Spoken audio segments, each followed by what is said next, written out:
पता लगता है कि जो पत्रकार के घर छापा पड़ा तो इटालियन मार्बल का घर बना था। अरे मैंने कहा मार्बल भी कहाँ से आया इटालियन में, तो फिर और भी बड़ी बात हो गई। उन्हें घर में कई लिफ्टें लगी थी, 34 नौकर थे।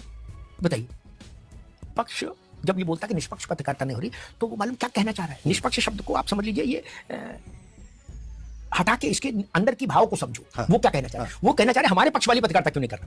सामान्य जन को न तो टिकट चाहिए, न कोटा परमिट चाहिए। वो जब मुझको सड़क पर मिलता है, घेर लेता है, चाहे स्टेशन पर हो, चाहे चौराहे पर हो, चाहे किसी समारोह में हो, और जब उसकी आंख में प्रेम के आंसू आ जाते हैं, तो मुझे लगता है कि मैं अपना काम ठीक से कर रहा हूं। ये उसकी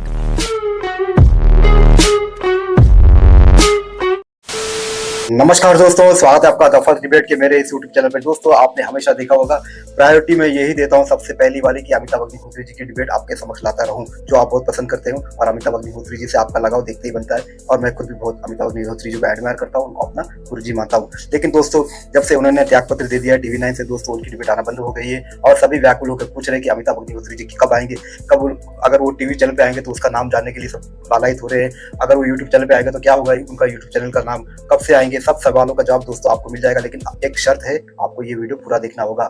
पत्रकारिता पे अमिताभ अग्निहोत्री जी इसमें बात कर रहे हैं, और जो गोदी मीडिया कहते हैं, वो किसकी गोद में बैठे हैं, क्या क्या कर रहे हैं। तो दोस्तों, अमिताभ अग्निहोत्री जी ने उनको भी अच्छे से एक्सपोज किया है। और आखिरी में अमिताभ अग्निहोत्री जी ने आप सभी दर्शकों के लिए, आप सभी दोस्तों मित्रों के लिए संदेश भी दिया है। लेकिन दोस्तों, शर्त यही है, पूरा वीडियो देखिए, फिर मैं आपको आखिर में कुछ इन्फॉर्मेशन दे रहा हूँ। तो चलिए शुरू करते हैं इस मजबूत, जबरदस्त, मजेदार वीडियो को। Let's start. ये टीवी वाले भाई, कैमरा इस ओर कर दो तुम। आज के दौर की पत्रकारिता कहाँ खड़ी है? पत्रकारिता किसी दौर में अच्छी और खराब नहीं होती, मैं उसको उस सेंस में नहीं आंकता जी।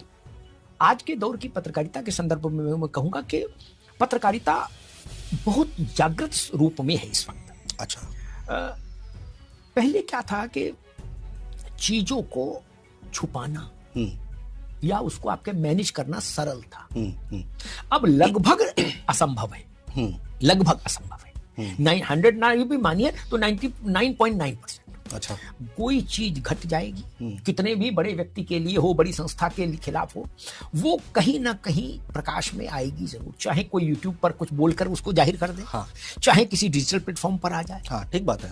कहीं ना कहीं से विस्फोट होगा अवश्य। कोई माई का लाल रोक नहीं सकता, छिप नहीं सकता, कोई रोक नहीं सकता। इधर वाले नहीं दिखाएंगे, उधर वाले दिखाएंगे, उधर वाले नहीं दिखाएंगे, उधर वाले नहीं तो इधर वाले। ठीक बात है। और पहले क्या था, 10 अखबार 20 अखबार, उनको मैनेज कर सकते थे आप। 10, उसके बाद 10 चैनल 20 चैनल मैनेज हो सकता है। जब कई करोड़ लोग पत्रकार हो जाएं तो क्या किसको मैनेज करेंगे? अमिताभ अग्निहोत्री के ही पास कंठ नहीं है। पडरौना के किसी गांव में जो आदमी बैठा है, बच्चा बैठा है 20 साल की उम्र का, उसके पास भी कंठ है, बिल्कुल, और उसके पास भी स्वर है। उसने एक वीडियो बनाया 1 मिनट का, और जो उसकी जो राय बनी, जिसने उस घटना पर उसने जाहिर कर दी। अब समुद्र में आ गई वो राय। पता लगा 5 लाख लोगों ने उसके पक्ष में उस पर टिप्पणी कर दी, तो खबर बनी कि नहीं बनी? बिल्कुल, बिल्कुल। इसलिए मैं कहता हूं आज की पत्रकारिता अपने सर्वोच्च जागृत स्वरूप में है। इतना जागृत काल मैंने पत्रकारिता का 40 वर्षों में कभी नहीं देखा। लेकिन सर, जो आपने अभी शब्द यूज किया, इधर वाले नहीं दिखाएंगे तो उधर वाले, बट गया है ना मीडिया। तो देखो, एक बात बताएं, मीडिया हमेशा बटा रहा। अच्छा। कभी ऐसा नहीं रहा कि बंटवारा नहीं रहा। वैचारिक तौर पर भी बंटवारा होता है। मैं उस बंटवारे को तब भी पवित्र बंटवारा मानता हूँ। अच्छा। और दूसरा बंटवारा लड्डू के आधार पर होता है, मोतीचूर के, वो अपवित्र बंटवारा है कि भाई हम इनसे आनंद ले रहे हैं तो इनकी गाएंगे, जिनसे मेवा मलाई आ रही है वही उन्हीं की जय जयकार करेंगे। वो अपवित्रता है। वैचारिक तौर पर तो रहा भाई, जो वामपंथ के समर्थन में जिसकी विचारधारा है, वो तक भारत जनसंघ के समय में भी जनसंघ के पक्ष में नहीं लिखता था, और जिसकी विचारधारा जनसंघ की थी वो वामपंथ के पक्ष में नहीं लिखता था, कांग्रेस के पक्ष में नहीं लिखता था। ये रहा है, ये कोई मतलब अजीब बात नहीं है। और वो लोग मूर्ख हैं जो इस ढंग का प्रलाप करते हैं कि ये गोदी मीडिया है, वो फलानी मीडिया है। इसका क्या मतलब है? मतलब सबकी अपनी अपनी गोदी और सबके अपने बैठने वाले। आप चेहरा खराब करवाना चाहते हो तो चलिए गोदी बता देते हैं, गोदी गिन लीजिए और चेहरे और बैठने वाले गिन लीजिए। जनता इसको छुपा थोड़े ना। बिल्कुल, बिल्कुल। किसी को राहुल गांधी नारायण का अवतार लगते हैं, किसी को मोदी जी नारायण का अवतार लगते हैं। तब हम करें तो लीला और तुम करो तो रासलीला, ये नहीं चलेगा ना। इसलिए मैं मानता हूं कि वैचारिक तौर पर एक रूपता नहीं होनी चाहिए। अलग अलग विचारधाराएं हैं, उनके प्रतिनिधि स्वर गूंजने चाहिए जर्नलिज्म। हाँ, फिर लेकिन हाँ। व्यक्तिगत लाभ के चलते अब उसमें क्या कहिए, जो लोग 2-4 करोड़ की गाड़ियों में चलने लगे, पेंट हाउस और शर्ट हाउस, कौन से हाउस, कोर्ट हाउस बनने लगे लोगों के, बोले जी 20 करोड़ का ले लिया, 30 करोड़ फार्म हाउस और क्या क्या ले लिया। ठीक है, ठीक बात है। वो कहां से आया? और वो लेने के बाद आप पत्रकारिता पर चर्चा भी करेंगे यार, इतनी फिर बेशर्मी कहां से लाते हो? गले में आधा किलो की चेन, ये कांच की कंचों जितनी बड़े बड़े हीरों की अंगूठियां हैं, कहां से लाते हो भैया? 2 लाख का जूता, 5 लाख की घड़ी कहां से आई है? तनख्वाह से तो नहीं हो पाएगा। किसी चैनल, किसी अखबार में कोई किसी पद पर इतनी तनख्वाह नहीं, फिर कहां से आ रहा है हमको पता नहीं। बच्चे का जन्मदिन, बोले कहां गए थे? बोले थाईलैंड चले गए थे, वहां एक द्वीप पे ही 10 दिन वहीं रहे, बरमूडा पहन के। तो पत्रकारिता से तो नहीं आ रहा बाबू, कि ब्लॉग लिखने से आ रहा? नहीं ना। सही बात है। या यूट्यूब चलाने से आ रहा? नहीं ना। वो महालक्ष्मी सिद्धि मंत्र तो दूसरे ही रास्ते से आता है, और वो सबको पता है। मैं जो कुछ कह रहा हूँ कोई गोपनीय बात नहीं कह रहा हूँ। हाँ। सब जानते हैं। पता लगता है कि जो पत्रकार के घर छापा पड़ा तो इटालियन मार्बल का घर बना था। अरे मैंने कहा मार्बल भी कहां से आए इटालियन में, तो फिर और भी बड़ी बात हो गई। पूरे घर में कई लिफ्टें लगी थी, 34 नौकर थे, बताइए। सही बात है। तो मैंने कहा ना कि ऐसा नहीं कि केवल कोई एक ही वर्ग भ्रष्ट है।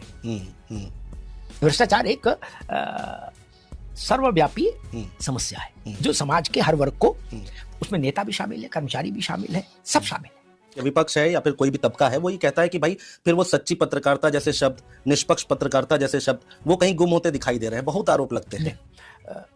मुश्किल ये है, विपक्ष जब ये बोलता है कि निष्पक्ष पत्रकारिता नहीं हो रही, तो वो मालूम क्या कहना चाह रहा है। निष्पक्ष शब्द को आप समझ लीजिए, ये हटा के इसके अंदर की भाव को समझो।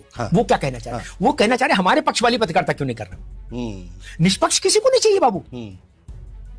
राहुल गांधी के नेतृत्व में कांग्रेस अब तक 99 चुनाव हार चुकी जी। ये निष्पक्ष बात है कि नहीं है? सत्य बात है कि नहीं है? सत्य, तथ्यात्मक बात है कि नहीं है? बिल्कुल। लेकिन आप बोलेंगे कांग्रेसी आपको मारने आ जाएंगे, गोदी मीडिया कहेंगे, कहीं गोदी है, गोदी है, गोदी है। क्या ये क्या है? आप ये कह रहे हो कि राहुल गांधी महात्मा गांधी से भी बड़े हैं, ये बोलेंगे अनुज, तो कहेंगे ये असली पत्रकार आया, अनुज निष्पक्ष पत्रकारिता कर रहा है, इसने बताया कि गांधी से भी बड़े राहुल गांधी। ठीक बात है। तो भाई ऐसा हम तो नहीं कर सकते। आप हमको कुछ भी कहें, हम ये नहीं कह सकते कि राहुल जी के नेतृत्व में कांग्रेस लगातार चुनाव जीत रही है, कैसे कह देंगे? मोदी के नेतृत्व में भाजपा लगातार हार रही है, कैसे कह दूं? जब जीत रही यार, चुनाव आयोग के आंकड़े बता रहे हैं, और मैं कह दूं कि नहीं राहुल गांधी से छोटे नेता है नरेंद्र मोदी, या मल्लिकार्जुन खड़गे से भी छोटे नेता मोदी। अब ये कैसे बोल सकते हैं भाई? आप हमको काला पानी की भी सजा दे दो तो भी हम नहीं बोल सकते।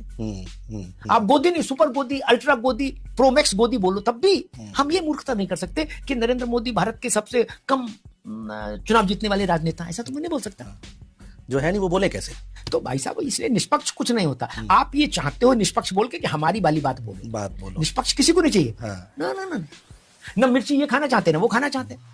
आप ये कह रहे हो कि हमारी तारीफ करो यार। मैं आपकी दिल की बात जानना चाहता हूँ और खुल के बोलता हूँ, जब आपको कोई अगर कहता होगा गोदी मीडिया या गोदी एंकर जी, तो उस वक्त क्या बीतती? जब आप तो इतनी मेहनत कर रहे हैं। नहीं, मेरे से कभी किसी ने ऐसा कहा नहीं, और सारे दलों के राजनेताओं से मेरे बहुत अच्छे और सम्मान के उभय पक्षी सम्मान के रिश्ते। आप मेरे कंधे पर कोई दूसरा बंदूक नहीं रख सकता। मैं आपकी आलोचना करूंगा तो भी अपने ही तर्कों से करूंगा, आपकी सराहना करूंगा तब भी अपने ही तर्कों से करूंगा। बस यही मुझे लगता है कि मुझे सभी राजनेताओं में, सभी समाज के क्षेत्रों में स्वीकार्यता दिलाता है, यही बात है। बिल्कुल। मुझे प्रयोग नहीं किया जा सकता, ना ना ना, कभी नहीं। मुझे आप मेरे कंठ को इस्तेमाल नहीं कर सकते। मेरी बुद्धि जो कहेगी वही मैं कहूंगा। कोई संस्था भी नहीं कर पाई 40 वर्षों में, कोई संस्था नहीं कर पाई। अब यहाँ बहुत सारे प्रसंग है जो कहना ठीक नहीं होगा, है ना, कोई संस्था नहीं कर पाई। प्रयास भी किया तो कर नहीं पाए। मैंने कहा ये नहीं हो सकता, मैं ऐसा ही बोलूंगा। सत्ता से सवाल उतनी ही मजबूती के साथ अमिताभ अग्निहोत्री करेंगे या करते हैं? नहीं, उतनी ही मजबूती। मैंने बताया ना कि आप जब बड़ी घटनाएं घटी हैं देश में, जिनसे देश के मन को कष्ट हुआ है, क्या जी, उन घटनाओं पर मैंने क्या कहा है वो सुनेंगे तो आप जान जाएंगे, फिर ये प्रश्न ही खत्म हो जाएगा। अब तो रिकॉर्ड में है, मैंने औरंगजेब से लड़ा था, मैं मेरे कहने से मत मानिए, रिकॉर्ड में देखिए ना, गूगल में डालिए वो आ जाएगा मैंने क्या बोला। और उतनी स्पष्टता के साथ क्या कोई दूसरा बोल पाया वो भी पता लग जाएगा आपको। बिल्कुल ठीक बात है। तो इसलिए ना ऊधो को लेना ना माधो को देना। मेरे ऊपर किसी सत्ता का कोई, किसी राजनेता का कोई व्यक्तिगत एहसान कभी नहीं रहा। इसलिए मेरी कमर, रीढ़ की हड्डी भी सीधी है और दृष्टि भी सीधी है। वो मोतीचूर के लड्डू ना वो दूसरे लोग सोचे जिन्होंने पेंट हाउस, कमीज हाउस और फार्म हाउस बनवाया हो और पोर्शे और BMW और मर्सिडीज के चक्कर में लगे हो, मुंह छुप कंबल ओढ़ के घी पी रहे हो, ये तो कर रहा नहीं। क्या दिक्कत है? मैं अपने छोटे से फ्लैट में आनंद में हूं, एक सामान्य गाड़ी में आनंद में हूं, क्या दिक्कत है? मैं हॉलैंड थाईलैंड में छुट्टियां मनाने नहीं जाता, मैं यही आनंद में हूं। ये वो सोचे जो सोमवार को लंदन में, बुधवार को दुबई में कॉफी पीते। छुट्टी मैं नाम नहीं लेना चाहता, वो लोग सोचे कि कौन सी पत्रकारिता कर रहे हैं, ये दुबई की टिकट किस खबर मिलती है। हमारे लिए यही ठीक है और सामान्य जन मेरे ऊपर अपना आशीष बरसाता है और प्रभुत मात्रा में बरसाता है। मुझे लगता है कि मैं अपना काम ठीक कर रहा हूं, इसकी गवाही ये है। क्योंकि सामान्य जन को न तो टिकट चाहिए न कोटा परमिट चाहिए।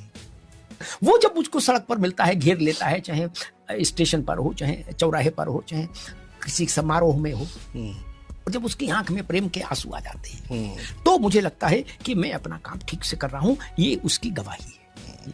तो कुल मिला के मेरी कसौटी सामान्य व्यक्ति है। सामान्य व्यक्ति मेरे बारे में क्या कह रहा, मैं उसी को मानता हूं। लोग बड़ा मिस कर रहे हैं आपकी डिबेट को। और अब ये बताइए सर, वक्त आ गया है खुलासा करने का। वो बड़ा भावुक करते हैं मुझे। मैं सब कमेंट पढ़ रहा था कल रात में, थोड़े कमेंट मैंने देखे तो बड़ा मैं भी भावुक हो गया। फिर मैंने बंद किया, मेरे भाई चलो सो। मतलब ऐसा इसी बातें लिख रहे हैं कि क्या कहूँ, मतलब मैं उनका ऋणी हूँ, उस प्यार का, उस स्नेह का, उस समर्थन का ऋणी हूँ।